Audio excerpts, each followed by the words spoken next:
Bendiciones para todos los que me están escuchando. Bueno, hoy he decidido hacer otro Facebook Live, como dicen estos días, de acuerdo a muchos comentarios que estoy escuchando por las redes sociales.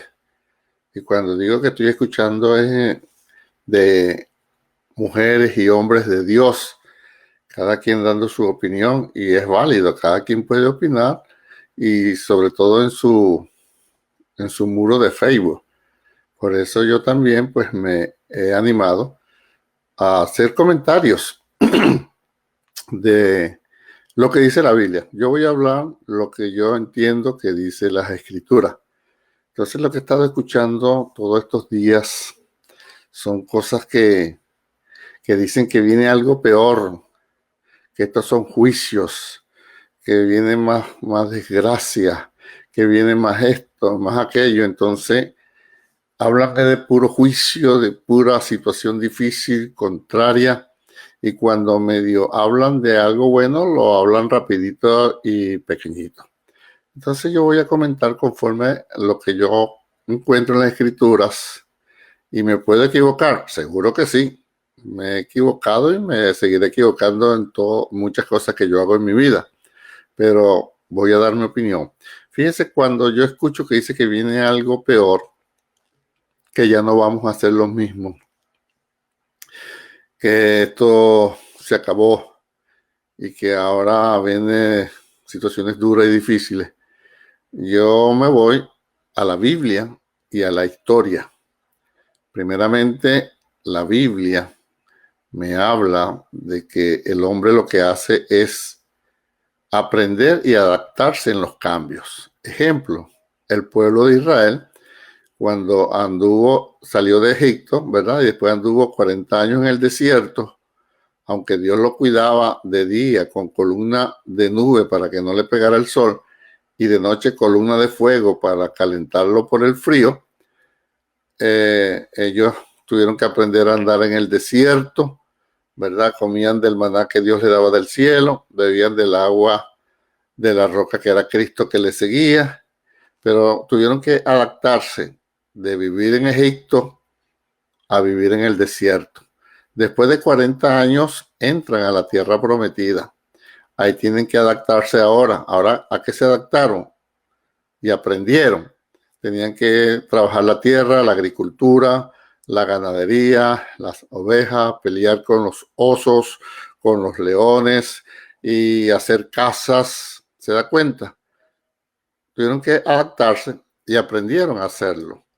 Cuando veo también las escrituras, aunque ellos eran hombres de Dios, aunque eran el pueblo del Señor, pecaban y Dios los castigaba, y cuando ellos se arrepentían, Dios les levantaba jueces.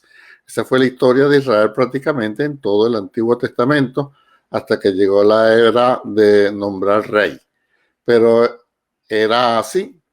Cuando vemos en el Nuevo Testamento, Pablo dice que en los postreros días los hombres serán rebeldes, altivos, arrogantes, prepotentes, amadores de sí mismos, con apariencia de piedad, pero en la práctica la van a negar. O sea que la naturaleza del hombre, como es una naturaleza pecaminosa, siempre tiende a hacer lo malo. Por eso cuando se dice que viene algo peor, no, el hombre se adapta. Claro que ya va a ser diferente, ahora vamos a aprender, muchas iglesias están ahora trabajando y qué bueno con la tecnología, con el internet y haciendo otro tipo de estrategias. Y entonces ya nos estamos adaptando. Fíjese que cuando hubo la Primera Guerra Mundial y después, ¿qué pasó con el mundo? La gente se adaptó, aprendió de su error y se adaptó. Pero con su naturaleza pecaminosa volvieron otra vez a hacer cosas que los llevaron a la Segunda Guerra Mundial. ¿Qué sucedió? Aprendieron, se adaptaron y volvieron. Es decir, usted y yo no tenemos por qué estar esperando que si más juicio, que si algo peor, que ahora vamos a ser diferente. No, somos los mismos con una experiencia que hemos aprendido. Lo que buscamos a Dios, buscaremos a Dios como siempre, y los que no han buscado a Dios no lo van a buscar como siempre. Solamente que usted y yo tenemos que entender que Dios es soberano y sabe hacer las cosas, pero no podemos quedarnos en puro juicio. Y es fácil hablar de juicio cuando la Biblia ya lo dice, que Mateo habla de que vendrán guerra y rumores de guerra y nación contra nación y vendrán peste y hambre y terremotos. Entonces, en ese ámbito no nos debe sorprender que vengan todas estas cosas, porque desde que Jesús lo dijo, han venido todas estas cosas. Solamente que entonces hay gente que las quiere exacerbar, agigantar, y lo que causa es temor y causa miedo. Y bueno, eso es lo que yo he estado escuchando por las redes, salvo algunas excepciones que hablan lo que dice la palabra de Dios. Uno dicen que el diablo no pensó que, creyendo que iba a cerrar las iglesias, ahora la multiplicamos. Mire, es un argumento que ¿usted cree que el diablo es tan tonto que no? Si usted y yo lo pensamos, no lo va a pensar el diablo, que la maldad lo lleva por delante. Entonces hay argumentos que se caen por su propio peso. Satanás no está pendiente de cosas que usted y yo podemos resolver. ¿Entiende? Él sigue haciendo que la gente esté en la incredulidad, en la idolatría, en el pecado, en la maldad. Le es igual si nos congregamos en un templo o no nos congregamos. Eso ni va ni viene.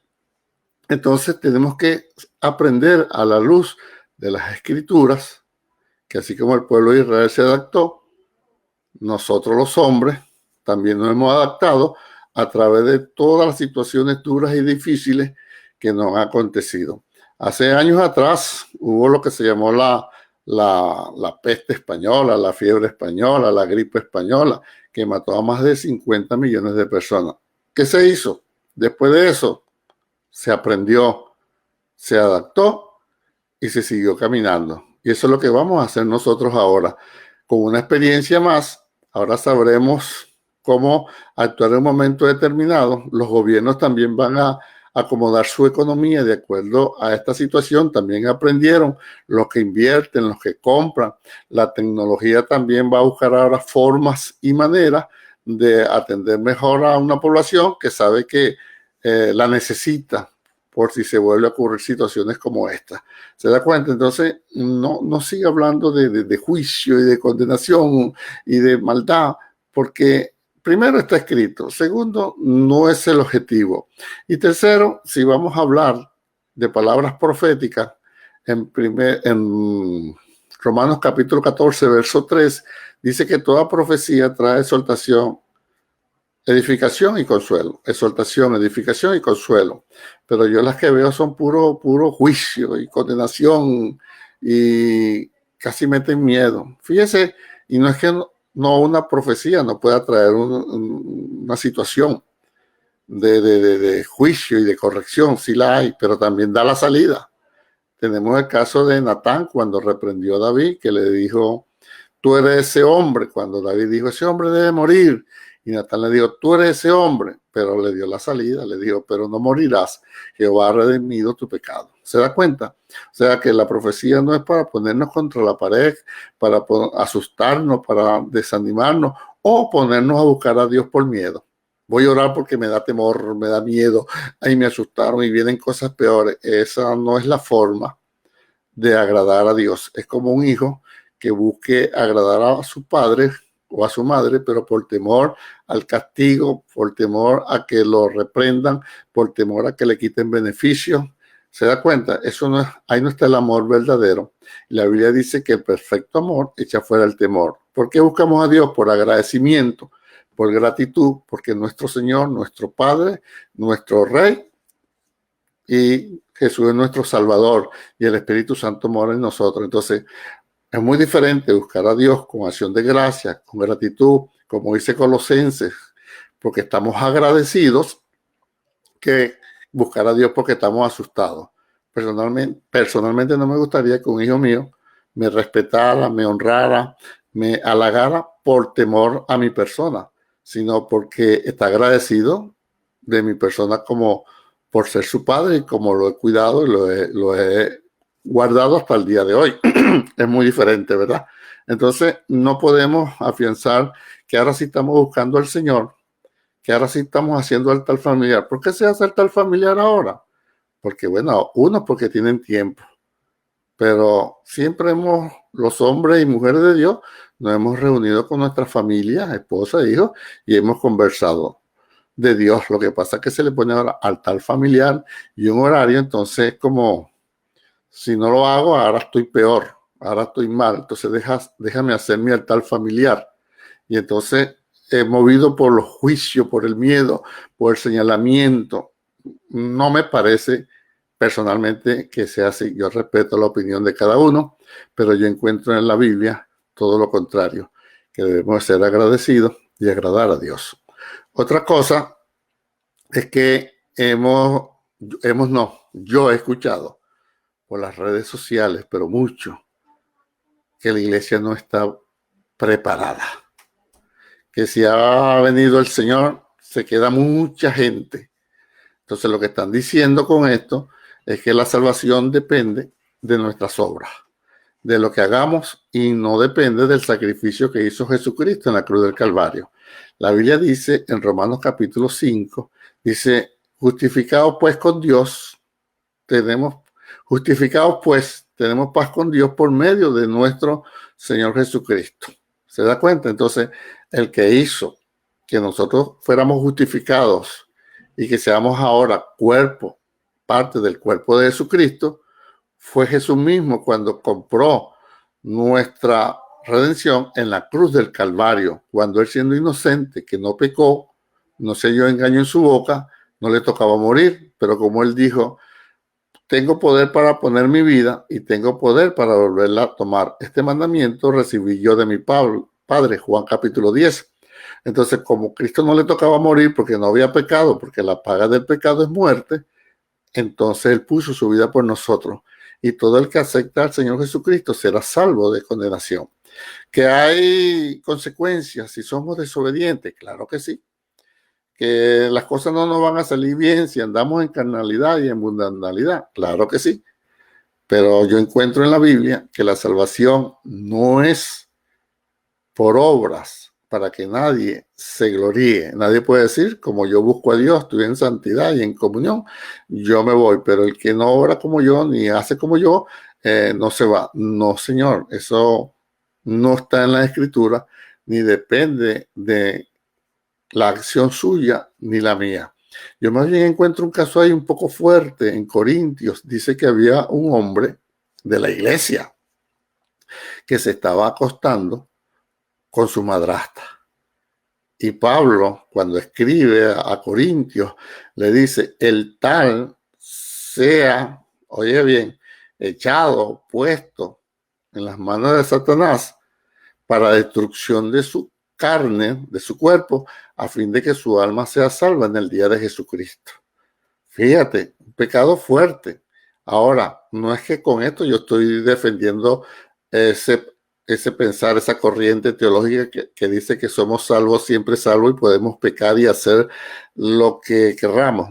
Yo no lo entiendo así, porque la Biblia dice que el que es de Dios no practica el pecado. Ahora, cada situación la va a juzgar Dios en particular, como dice la Biblia, ¿quién eres tú que juzgas al siervo ajeno? Para su Señor está en pie o cae, pero poderoso es el Señor para mantenerlo en pie. Entonces, hay personas, hombres de Dios, mujeres de Dios, que por unas circunstancias han caído en falla, en pecado, se han mantenido por un tiempo y sin embargo Dios ha tratado con ellos y han vuelto a redir. Ejemplo, tenemos al rey David. ¿Quién como el rey David? Un hombre de Dios, y todos sabemos la falla que tuvo, que hasta fue más allá del adulterio, después usó abuso de poder y después terminó siendo un homicida, porque mandó a Urías Eteo a la muerte, mandándolo a poner al frente de la batalla. Y sin embargo, David, hasta el día de hoy nadie puede decir que no era un hombre de Dios, un hombre conforme al corazón de Dios. Tenemos el caso de Sansón también. Sansón falló con Dalila, se fue a hacer las cosas que sabemos que no, pero Dios lo restituyó, Dios lo ayudó hasta tal punto que la Biblia nombra a Sansón en el capítulo 11 de libro de los Hebreos cuando habla a los héroes de la fe. Y ahí está Sansón. Entonces podemos criticar a Sansón por lo que hizo y se mantuvo. Y no lo vamos a señalar que Dios lo honra en el libro de los Hebreos capítulo 11. Entonces este hombre de Primera de Corintios, no sé quién sea, no sé su comportamiento, no entro a juzgar porque la Biblia no da mucha información, solamente Pablo dice, este sea entregado a Satanás para la destrucción de su cuerpo, de su alma, a fin de que para la destrucción de su cuerpo, a fin de que su alma sea salva en el día del Señor. Bendiciones, Yolanay. Saludos desde Venezuela. Qué bueno. Entonces, yo no puedo entrar a juzgar de que la iglesia no está preparada, porque ninguna obra de justicia que usted y yo podamos hacer, ni nadie pueda hacer, nos preparará para estar en la presencia del Señor. Solamente la sangre de Jesucristo, su Hijo, nos limpia de todo pecado si estamos en luz, si estamos en comunión con los unos con los otros, dice la palabra en el libro de Juan. ¿Se da cuenta? Entonces, desde ese comentario de que la iglesia no está preparada, yo no le encuentro asidero bíblico, y le estoy dando los puntos bíblicos que yo encuentro para saber de qué parte estoy hablando. De que entonces a mí no, eso de que viene algo peor, y que porque viene algo peor, entonces yo voy a buscar el rostro del Señor por temor, por miedo y no por agradecimiento, de que ese segundo pensamiento de que la iglesia no está preparada, tampoco yo le encuentro asidero. Otro comentario que escucho mucho por las redes, porque como estamos en cuarentena, aunque yo estoy semi en cuarentenado por la situación, tengo que salir a diario, pero voy y vengo rápido, voy y vengo. Otro punto que he estado escuchando muy repetitivamente es que estos son los juicios de Dios para la iglesia, porque Dios está limpiando su iglesia. Y dicen por allá que si el juicio comienza por la casa, primeramente empieza por la casa de Dios. Pero yo voy a las Escrituras. Fíjese, hay situaciones que usted y yo padecemos por nuestra acción. La Biblia habla del principio de la siembra y la cosecha. Si usted y yo cometemos una falla, un error, una ligereza, un descuido, un pecado, nos mundanalizamos, le damos cabida a nuestros deseos carnales, nos ponemos en la ruta de este mundo, no vamos a traer problemas. Aunque seamos de Dios, nos vamos a traer problemas. Va a haber diferencia entre nosotros. Y entonces eso va a traer consecuencias a nuestra vida, sea económica, sea de salud, sea familiar, que no nos van a gustar, y entonces rápido decimos juicio de Dios para las congregaciones, para la iglesia del Señor, y que Dios nos va a juzgar a todos. Ciertamente, como dice Hechos capítulo 14, es necesario que a través de muchas tribulaciones entremos al reino de los cielos. Pero cuando usted lee el contexto, las tribulaciones que estamos hablando Pablo, usted la puede cambiar por problemas, por dificultades, porque fue cuando en un momento por allá en Listra lo apedrearon, cuando los judíos lo estaban persiguiendo porque él estaba predicando en Galacia, y entonces Pablo llega a esa conclusión: es necesario que a través de muchas tribulaciones entremos en el reino de los cielos. Tribulaciones, problemas, situaciones duras, difíciles, pero en ningún momento Pablo estaba diciendo que eso eran juicios de Dios, que lo habían apedreado en Listra porque era juicio de Dios, que lo habían perseguido en Iconio y en Antioquía de Pisidia porque era juicio de Dios, no eran consecuencias. Es lo mismo cuando se lo llevaron preso a Roma, que primero tuvo preso 2 años en Cesarea y después 2 años en Roma. Él nunca dijo que eran juicios de Dios, eran momentos duros y difíciles y situaciones de acuerdo a lo que él estaba predicando el evangelio. En Éfeso él dice que luchó, que casi a punto estuvo de morir, pero Dios tuvo misericordia de él y lo salvó. O sea, yo no encuentro el juicio por ahí, y yo lo que encuentro es todo lo contrario. Cuando yo leo Primera de Tesalonicenses capítulo 5 verso 9, habla en el contexto de la venida del Señor. Dice, porque no nos ha puesto Dios para ira. La otra versión dice, porque no nos ha puesto Dios para castigarnos, sino para que alcancemos salvación por medio de nuestro Señor Jesucristo. Me gusta eso. No nos llamó Dios para ira, para juicio, que el contexto está hablando ahí. Nos hubiese dejado en el mundo, pero no, nos trajo de las tinieblas a la luz admirable. Fíjese como dice la Escritura, que fuimos escogidos antes de la fundación del mundo. Y después que llegamos a este mundo, que nos apartamos de espalda a Dios, fuimos llamados, dice, de las tinieblas a la luz admirable para ser pueblo santo de Dios, nación adquirida, real sacerdocio. Entonces, después que nos ponen todo esto, no nos va a poner Dios para ira, sino todo lo contrario, para alcanzar salvación por medio de nuestro Señor Jesucristo. Entonces, los juicios no vienen para nosotros. Los juicios vienen para la gente que ha estado de espaldas a Dios.